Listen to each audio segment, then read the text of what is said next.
Buongiorno, sono Alessandra Ruffatti, sono un medico, mi occupo di ginecologia e ostetricia e lavoro nell'azienda ospedale Università di Padova. Buongiorno, sono Anna Pippolo, sono un'ostetrica, lavoro anch'io nell'azienda ospedale Padova.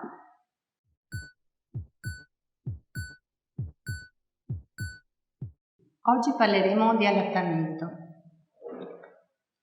Allattare è importante perché il latte materno è una miscela perfetta. Possiamo dire che è inimitabile, è mutevole, è veloce da digerire ed è proprio una emulsione di particelle grasse in un fluido. È composta per la maggior parte di acqua, circa l'87%, e per il resto è composta di proteine, tra cui troviamo le importanti immunoglobuline che sono gli anticorpi, gli zuccheri, le proteine, le vitamine, i sali minerali, gli oligoelementi. Diciamo che la composizione del latte varia dall'inizio alla fine dell'allattamento, dall'inizio alla fine della poppata e anche dall'inizio alla fine della giornata. Nelle prime ore di vita, quando la mamma comincia ad allattare, il latte ha un colore di tipo giallastro perché è colostro. Poi cambia, si modifica perché cambiano gli elementi che servono al bambino che cresce nel tempo e quindi aumentano i grassi e quindi diventa più bianca. Possiamo dire che cambia anche nell'arco della giornata. Nelle prime ore del giorno è più fluido perché basta una qualità di latte più leggero, verso sera è più ricco di grassi perché così facilita anche il sonno del bambino. E anche nell'ambito dei vari mesi cambia proprio la composizione del latte perché serve una diversa qualità e quantità di cibo per il neonato che sta crescendo. Possiamo ricordarci che il latte non diventa mai acqua e quindi sfatare quello che si dice il mio latte ormai è diventato acqua.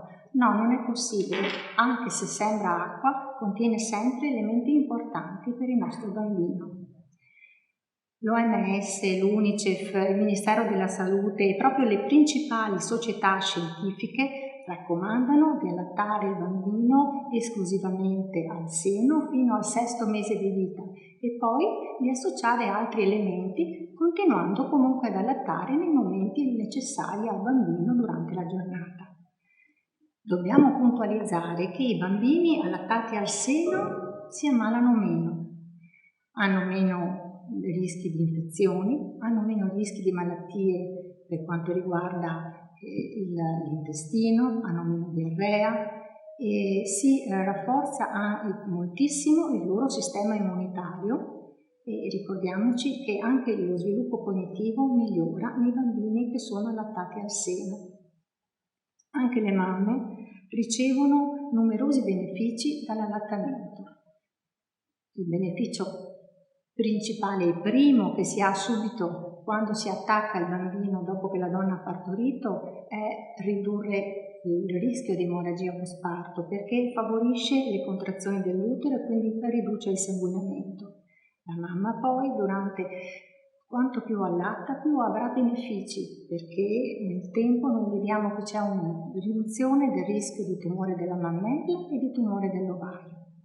E poi c'è un minore rischio di osteoporosi che si può avere poi durante la menopausa. E proprio questi benefici aumentano quanto più aumenta il tempo e i mesi di allattamento della mamma. Ricordiamoci un'altra cosa molto importante, che allattare al seno potrebbe evitare la morte di 1,4 milioni di bambini. Questo ce lo dice l'UNICEF. Proprio perché l'allattamento è segno di un paese ben sviluppato. Allattare è un diritto del bambino e anche un diritto della mamma. Ecco perché la mamma dovrebbe essere aiutata ad allattare al seno. E infatti esiste un piano nazionale di prevenzione per la salute materno-infantile che viene anche poi sostenuto dalla nostra azienda ospedale università che aderisce al progetto di policy aziendale. In questo progetto c'è lo scopo di promuovere l'allattamento e di aumentare la percentuale di neonati allattati esclusivamente al seno quando escono dai nostri reparti di maternità. E questo progetto si fa creando una rete anche nel territorio e formando gli operatori sanitari.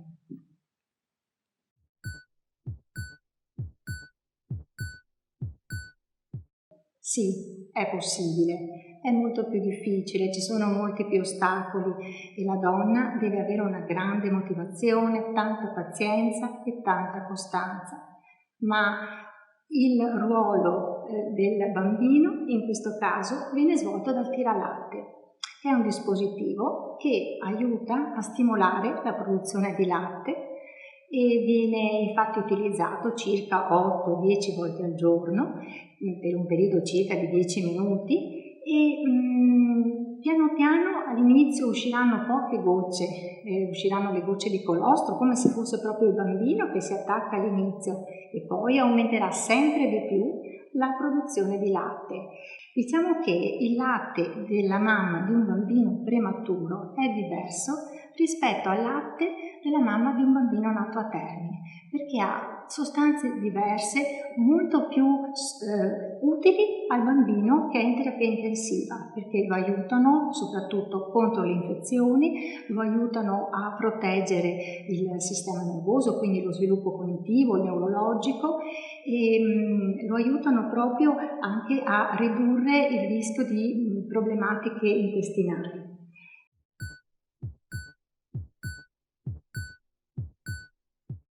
Quando attaccare il bambino al seno? La risposta è il prima possibile, compatibilmente con il tipo di parto che c'è stato e i problemi che possono esserci sia sul neonato che sulla donna. Ci sono alcune regole che sono molto importanti da seguire, che la donna sappia prima del parto, per cui se le ricorda riesce poi a gestirsi meglio. Allora faccio vedere un'immagine. Se questa è la bocca del bambino, d'accordo? Qui su c'è il naso, naturalmente nella parte alta c'è il naso del bimbo. Questo tipo di attacco, allora i tipi di attacchi sono due, si parla di attacco simmetrico e di attacco asimmetrico. Per un bambino a termine senza grossi problemi, l'attacco asimmetrico è sicuramente il migliore, quello che poi dà un maggior successo all'allattamento successivo. Quindi ci sono alcune regolette da sapere. L'attacco asimmetrico parte, cioè il capezzolo e l'areola della madre devono essere leggermente sotto il naso del bambino. E il capezzolo va strisciato sul naso in modo tale che il bambino possa sentire l'odore anche di qualche goccia di colostro, se è stata spremuta, se è possibile spremerla, e piano piano il capezzolo e l'areola scivolano nella bocca del bambino, cioè prima entra la parte posteriore dell'areola, poi entra il capezzolo e poi entra la parte anteriore dell'areola, in questo modo, in modo tale che il bambino possa prendere tutta la parte inferiore dell'areola e del capezzolo e resti solo, nel caso di un'areola grossa, un piccolo spicchietto superiore, se non riesce a coprirlo completamente. Le labbra saranno labbra estroflesse, come a pesce si dice, le donne capiscono bene questa cosa, con le labbra estroflesse. Si vedrà leggermente la mucosa interna del labbro, soprattutto inferiore, e la bocca dovrà essere, quando il bambino prende il boccone che è composto dal capezzolo e dall'areola, la bocca dovrà essere spalancata a 150 gradi, cioè al massimo della sua potenzialità.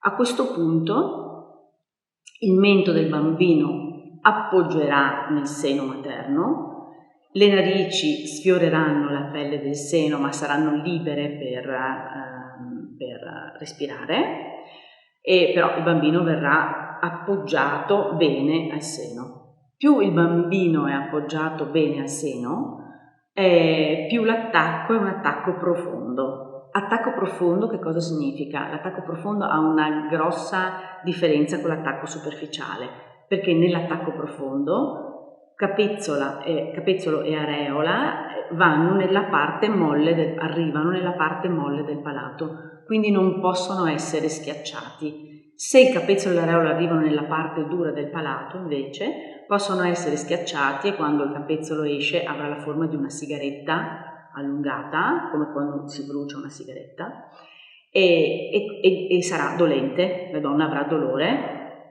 e il bambino, ovviamente, avendo schiacciato i dotti, non riuscirà a mangiare sufficientemente. Quindi l'importante è che il capezzolo, quando il bambino apre la bocca, esca completamente rotondo, così come all'inizio della poppata. Se il capezzolo si è deformato, significa che c'è qualcosa che non è andato bene, il bambino non è riuscito ad attaccarsi correttamente.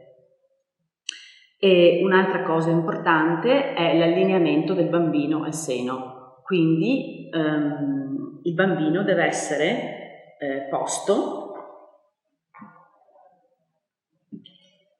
in qualsiasi posizione lo vogliamo mettere, comunque l'asse della spalla, dell'orecchio, della punta dell'orecchio del bambino, della spalla e dell'anca devono sempre essere in linea. In qualsiasi posizione noi vogliamo allattare, questa è una regola base. La mamma terrà il bambino con il palmo della mano sul trapezio e le dita attorno alla base delle orecchie del bambino.